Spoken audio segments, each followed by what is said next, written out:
সবুজে ঘেরা নিমডি নামটার মধ্যে কেমন যেন অকৃত্রিম ভালোবাসা আর গ্রাম্য মাটির টান জুড়ে রয়েছে। অথচ এখান থেকে ঘন জঙ্গল, ড্যাম কিংবা পাহাড়গুলো খুবই কাছে। বলা ভালো তারা নিমডিকে আগলে রেখেছে বুকের মাঝে। কলকাতা থেকে খুব বেশি দূরে না, মাত্র 1 নাইট ট্রেন জার্নি, তাও আগের দিন সারা দিন কাজকর্ম শেষে রাত 12টায় ট্রেন।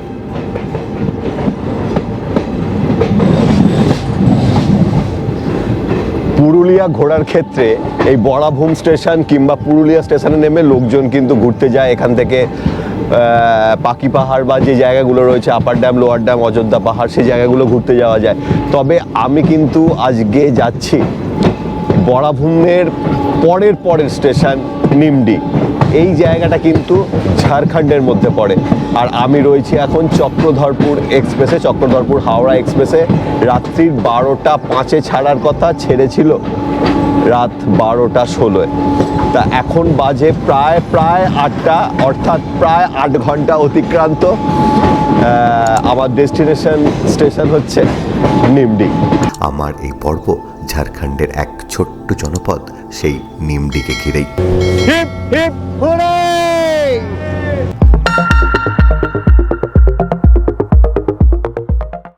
ঠিক 8 ঘন্টার জার্নিতে আমি চলে এসেছি নিমডি। রাত 12:16 ট্রেন ছেড়েছিল, আর এখন বাজে 8:16 থেকে 20-র মধ্যে আমি নেমে পড়েছি নিমডি। আমি ঠিক জানিও না এখন এখান থেকে আমি কিভাবে কি ডেস্টিনেশনে ঘুরবো। যাই ঘুরি সেটা তো আপনাদের সামনে ক্যামেরার মধ্যে দিয়ে নিয়ে আসবই। স্টেশন থেকে নেমেই দেখলাম সামনে রয়েছে বিশাল পাইকারি বাজার। তবে আমরা যে সময় সেখানে পৌঁছেছিলাম বাজার তখন প্রায় উঠবো করছে। ঠিক এর পাশেই রয়েছে একটা লোকাল খাবারের দোকান। লোকাল খাবার যখন টেস্ট করে তো দেখতেই হয়।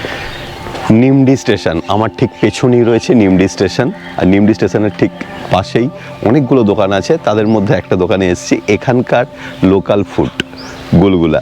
ভারতবর্ষে বিভিন্ন জায়গায় বিভিন্ন সমস্যা বা মানে সিঙ্গাড়াকে চটকে তার ওপরে তরকারিটা দিয়ে তার ওপর ঝুরি ভাজা আর নুন দিয়ে যে জিনিসগুলো করা হয়, এটা অনেক কাইন্ড অফ সেরকম। তবে এর শেপটা কিন্তু গোল গোল, এটাকে বলা হয় গুলগুলা। ওপরে ঝুরি ভাজা ছড়ানো, নিচে একটা তরকারি রয়েছে আর নুন বা মশলা দেওয়া রয়েছে ওর সঙ্গে। টেস্টটা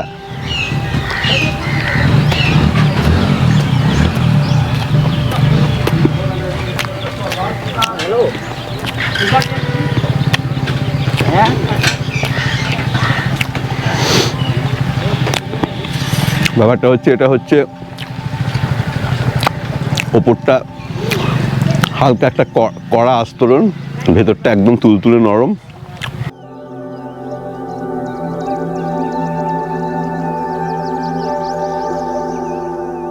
স্টেশনে নেমেই অপার শান্তি।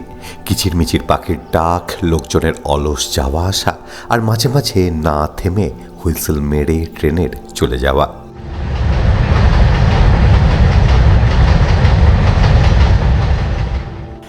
আমরা 3 দাদা ভাই মিলে এসেছিলাম ঝাড়খণ্ডের নিমডিতে। থাকার কথা নিমডি স্টেশনের পাশেই গান্ধী আশ্রমে। এক রাত্রি কাটাবো সেখানেই।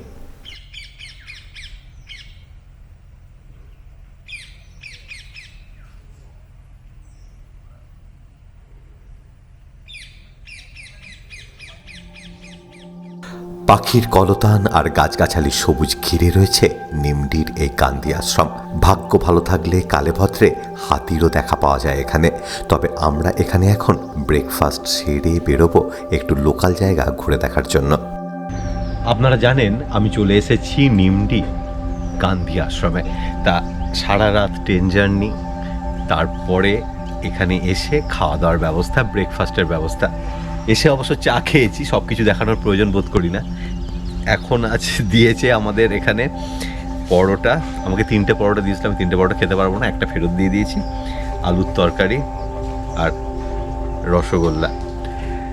এই গান্ধী আশ্রমে আমি যে জায়গাটা বসে রয়েছি চারিদিকটা কিন্তু গাছপালা, পাখি ডাকছে।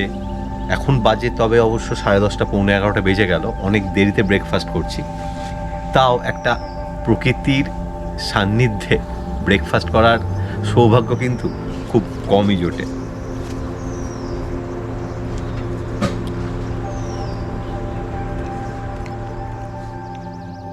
স্টেশনের পাশেই অটো স্ট্যান্ড, সেখানে কোনো অটোওয়ালার ফোন নাম্বার নিয়ে কিংবা আশ্রমের কাউকে বললে অটো আপনার জন্য 5 মিনিটেই হাজির। মানে নিমনিটাই তো ঘোরা হয়নি, এবিটা করতে হবে আশ্রমটা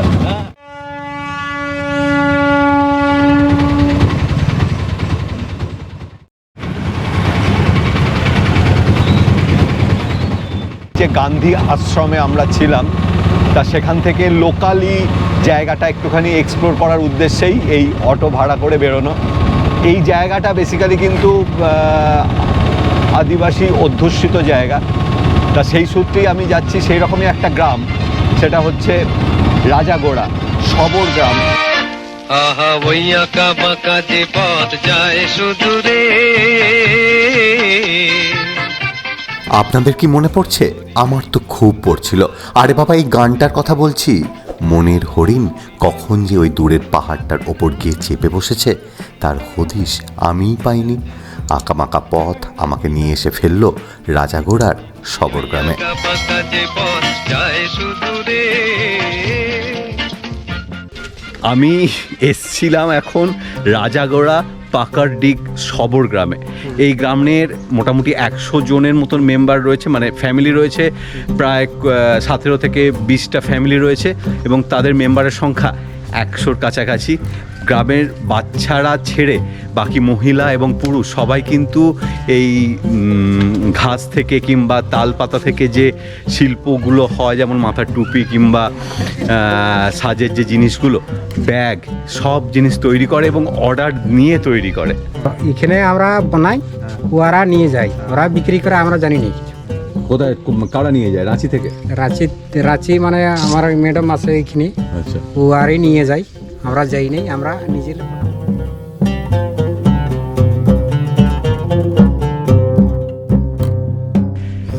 গ্রাম বাংলায় বলবো না, গ্রাম ঝাড়খণ্ডে আমি এসছি। তা সেখানে আমার মাথায় দেখছেন এটা কিন্তু মানে এটা কি দিয়ে তৈরি হয়েছে?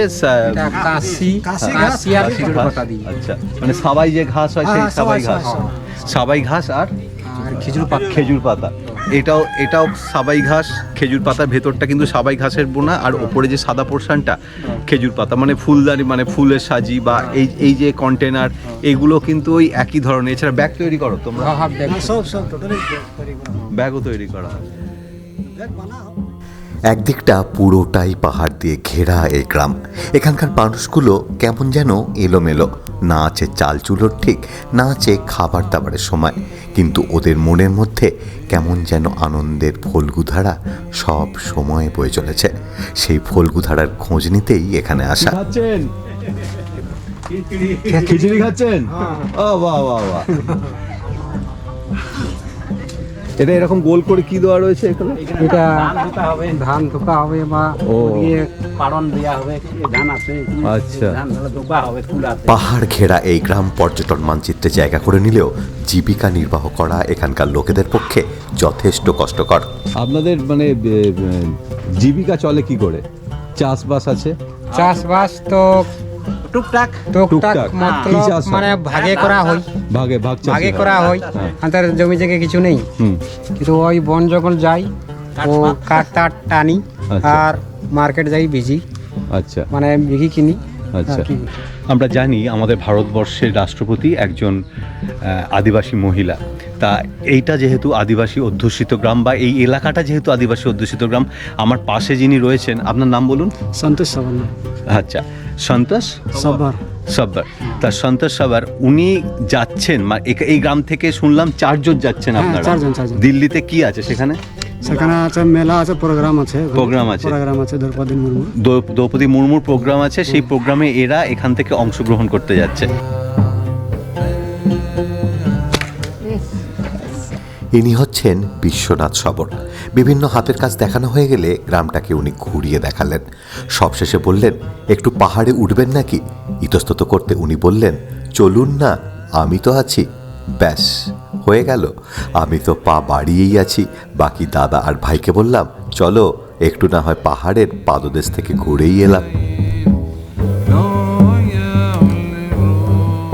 পায়ের তলায় শুকনো পাতার মচমচ শব্দ, হালকা ঢাল পেয়ে ওপর দিকে এগিয়ে চলা, হালকা নিঃশ্বাসের কষ্ট, হালকা রোমাঞ্চ। মিনিট 10-15 হাঁটার পরেই আমরা পৌঁছে গেলাম সামনের পাহাড়টার একদম গোড়ায়। নেতৃত্বে বিশ্বনাথ সবর।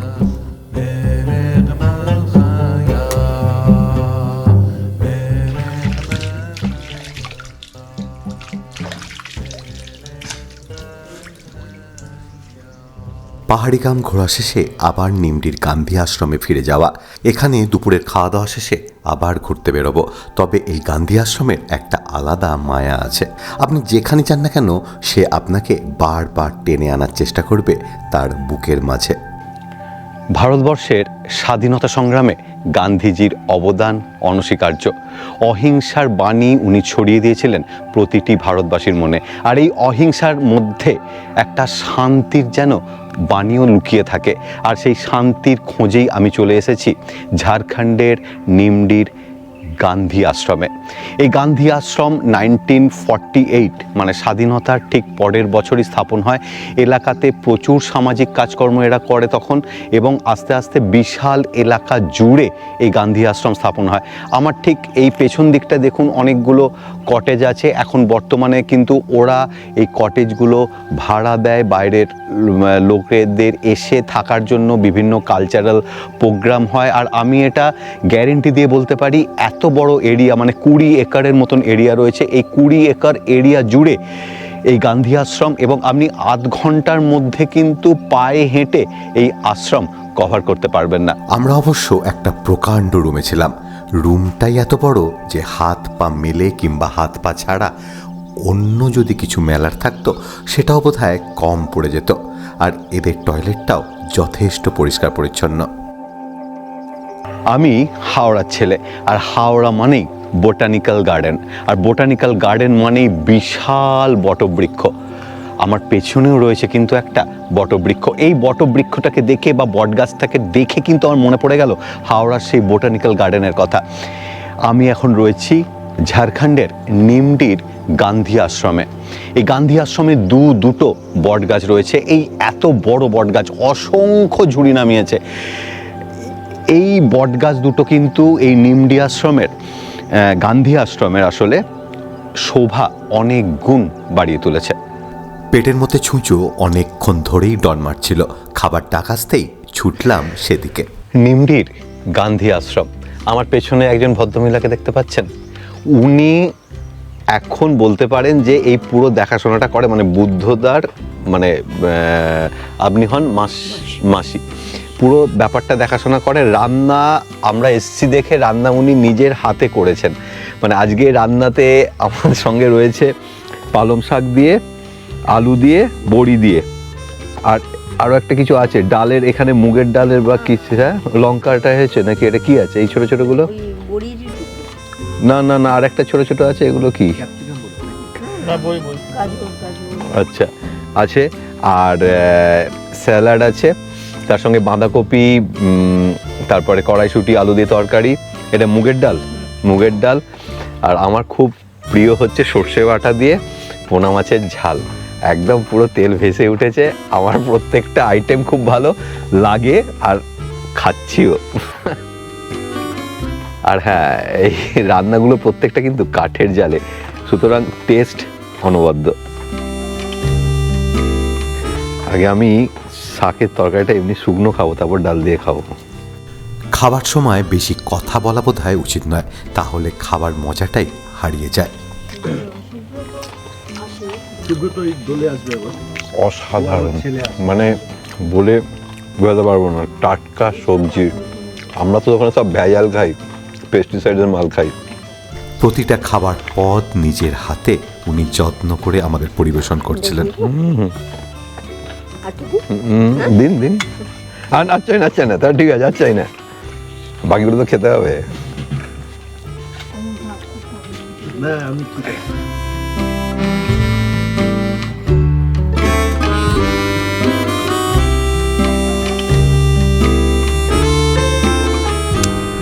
সর্ষে বাটা দিয়ে মাছের ঝাল আমার খুব প্রিয়, সেটাই ঢেলে নিলাম।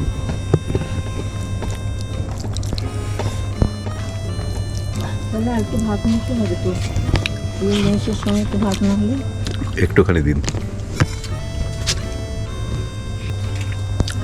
আমাদের মতন ওখানকার মতন বড় পোনা নয়, কিন্তু টেস্ট অনবদ্য। ভাজা হয়েছে হালকা, কিন্তু তার জন্য মাছের ঝালের টেস্টের বরং বাড়িয়ে দিয়েছে, তো কমায়নি। দুপুরবেলা খাওয়া দাওয়ার পর আবার বেরিয়ে পড়লাম। লক্ষ্য দুটো, 1 নম্বর একটা উঁচু টিলার ওপর উঠে সূর্যাস্ত দেখা, আর দ্বিতীয়টা রাতে যে চিকেন কারি হবে তার জন্য পেটটাকে ফাঁকা করা, কারণ দুপুরবেলা অনেকখানি ভাত খেয়ে ফেলেছি যে। দুপুরবেলা খাওয়া দাওয়ার পর হাঁটতে বেরিয়েছি, বলা ভুল হলো, টিলা চাপতে বেরিয়েছি। সামনে একটা টিলা রয়েছে, ওই টিলা থেকে সূর্যাস্ত খুব ভালোভাবে দেখা যায়।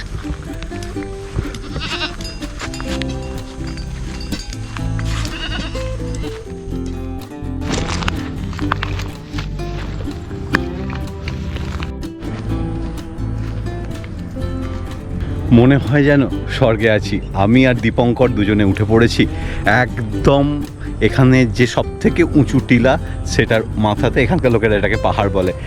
আমার সামনে দেখা যাচ্ছে প্রচুর ধান ক্ষেত। আমরা যেখানটায় ছিলাম ওই গান্ধী আশ্রম, সেটা হচ্ছে ওই জায়গাটা সামনেই, তার পাশ দিয়ে রেল লাইন বেরিয়ে গেছে। আর এদিকটা তো পুরোটাই ধান ক্ষেত, আর দূরে পাহাড়গুলো দেখা যাচ্ছে, আর আমি রয়েছি একদম টিলার মাথায়।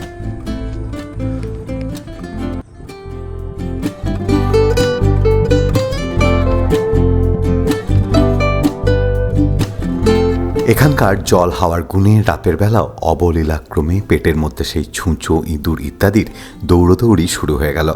রাতের বেলা মেনু ছিল বেগুন ভাজা, রুটি আর চিকেন কষা। ভাজা বেগুনগুলো এত মিষ্টি ছিল যে কি বলবো, আর চিকেন কষার ফ্লেভারটা ছিল অনবদ্য।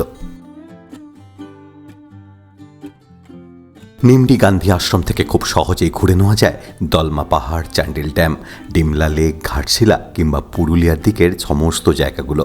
তবে পরের পর্বে আমি আপনাদের নিয়ে যাব দলমা পাহাড় আর চান্ডিল ড্যাম দেখতে। আমি যেমনভাবে আদ্রা চক্রধরপুর এক্সপ্রেসে এসেছি, সেভাবে আপনি এখানে চলে আসতে পারেন, অথবা হাওড়া থেকে রাঁচি ইন্টারসিটি এক্সপ্রেসে চলে আসতে পারেন বরাভূম কিংবা চান্ডিলে।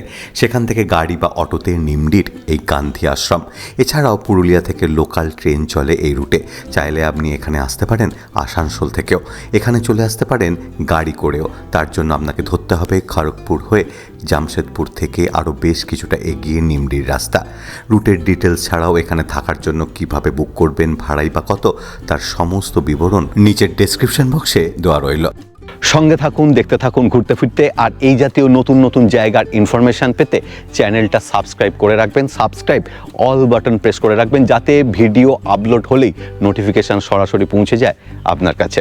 সবাই সুস্থ থাকবেন, ভালো থাকবেন, আর আমার সঙ্গে তো অবশ্যই থাকবেন। আজ এ পর্যন্তই, ধন্যবাদ।